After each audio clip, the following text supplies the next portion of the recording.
फक्त 45 मिनिटांमध्ये आज नैवेद्य थाळी केली. स्टेप बाय स्टेप कशी केली ते बघू.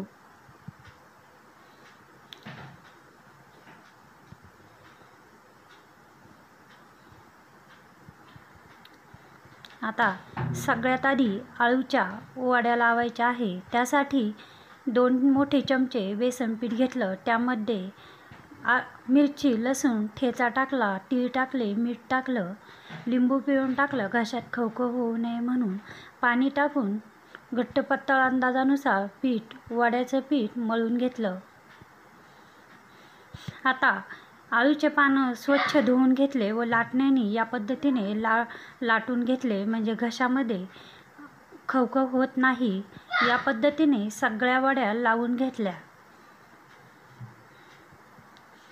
10 ते 20 मिनिटं या वड्यांना वाफ देऊन घेऊ. आता त्यानंतर 2 डब्यामध्ये, एका डब्यात डाळ, एका डब्यामध्ये भात. आता डाळ शिजताना त्यामध्ये टोमॅटो, हिंग, हळद टाकली आणि 3 शिट्ट्या होऊन देऊ. आंबे इकडं कुकर होत आहे. आंबे स्वच्छ धुवून घेतलेले आहे 3. आता आंबरस बनवण्याची एकदम वेगळी व सोपी पद्धत आपण या ठिकाणी बघू व काळा पडू नये म्हणून काही विशेष टिप्स आहे. आंब्याचे मागचे देठ कापून घेतले. या पद्धतीने मोठ्या मोठ्या फोडी कापून घेतल्या. त्यामध्ये असे उभे आडवे छोटे छोटे आंब्याचे जो पल्प असतो त्याचे असे छोटे छोटे क्यूब्स बनवून घेऊ. चाकूनी ते या पद्धतीने काढून घेऊ.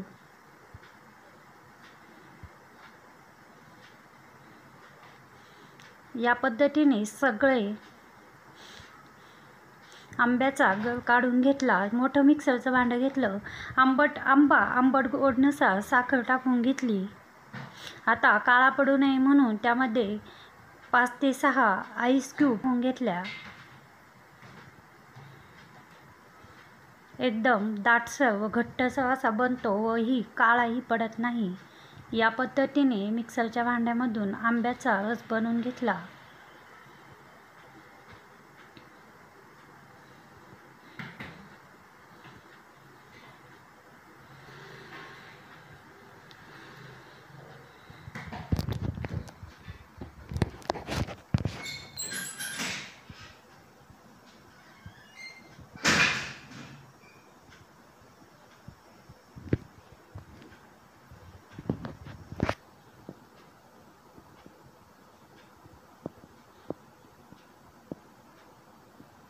या पद्धतीने आपला एकदम घट्ट असा आंबरस बनवून झालेला आहे.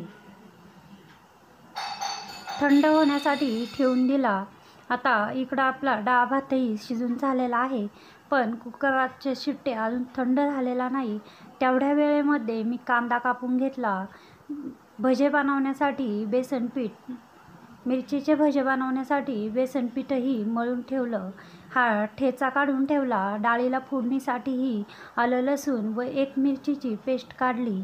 आता भजे बनवण्यासाठी उभ्या कापून मिरच्या ठेवल्या.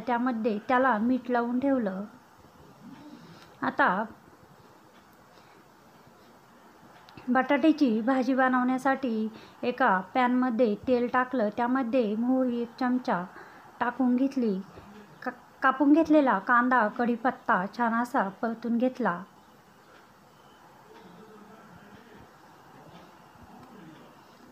या ठिकाणी पिवळी बटाट्याची भाजी बनवत आहोत. चवीनुसार मीठ टाकून घेतलं.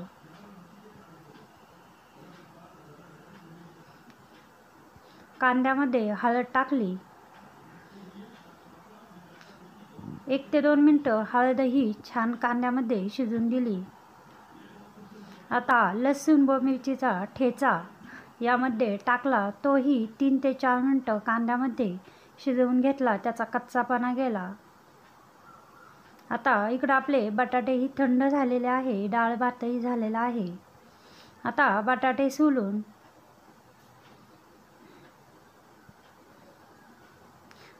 सोलून या मसाल्यामध्ये बटाटे हाताने फोडून टाकायचे व 2 ते 3 मिनिटं पुन्हा बटाटे छान असे या मसाल्यात परतून घ्यायचे.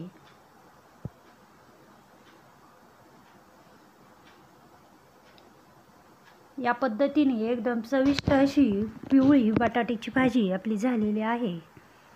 बटाट्याची भाजी काढून घेऊ. त्याच कढाईमध्ये ती कढाई पुसून किंवा धुवून घ्यायची. त्याचमध्ये डाळीला फोडणी देऊन घेऊ.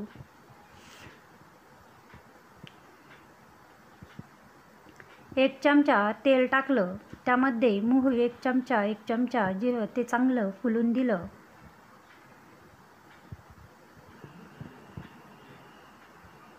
त्यामध्ये कढीपत्ता टाकला. आलं, लसूण व एक मिरचीचा ठेचा यामध्ये छान शिजून घेऊ.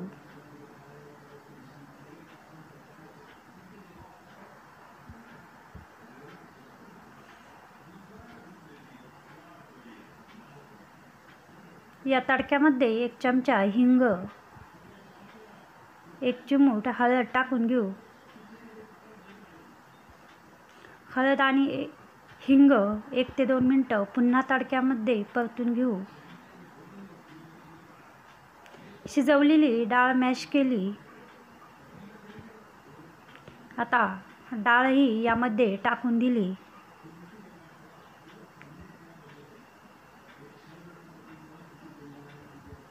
याला उकळी येऊन देऊ.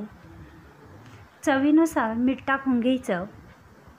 एक उकळी आली की डाळ काढून घ्यायची. एका भांड्यामध्ये पुन्हा डाळही काढून घेतली.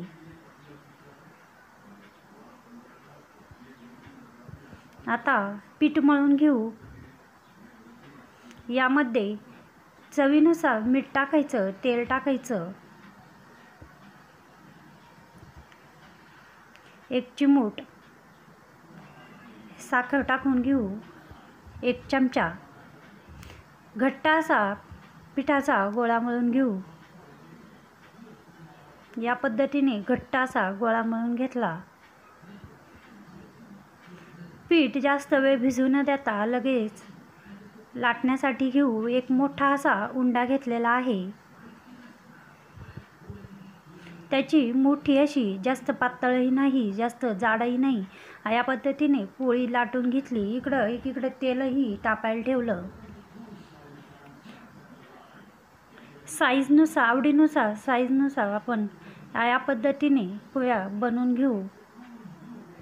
यामुळे गोलही होतात आणि फुगतातही जास्त.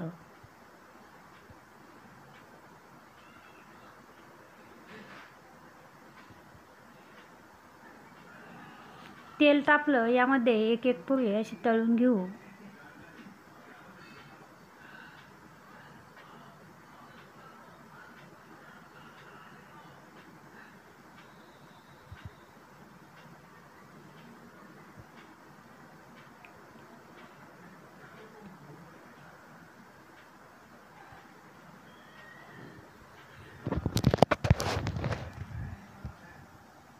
या पद्धतीने सगळ्या पोळ्या बनवून घेऊ. बाकी काही तळण्याआधी सगळ्यात आधी पोळ्या तेलामध्ये तळून घ्यायच्या.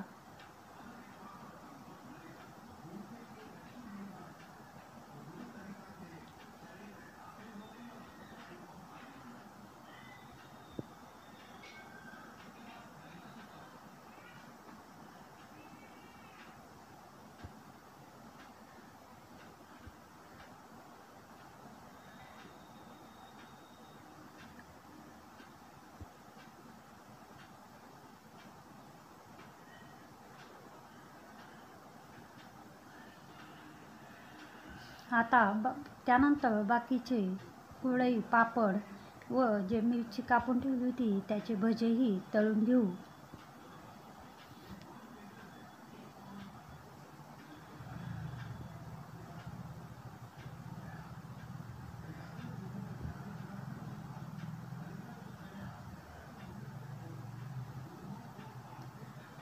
यानंतर पापड तळून घेऊ.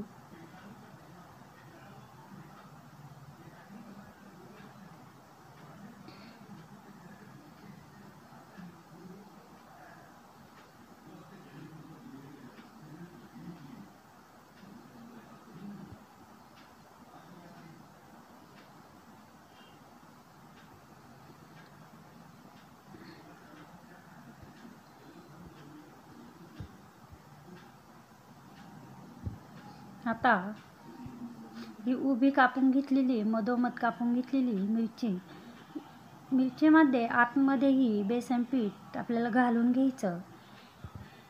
छान असतं. बेसन पीठ मळताना थोडंसं घट्ट मळायचं. आता मिरचीचे भजे बनवण्यासाठी पिठामध्ये फक्त मीठ, हळद व अगदी 1 चिमूट सोडा टाकलेला आहे.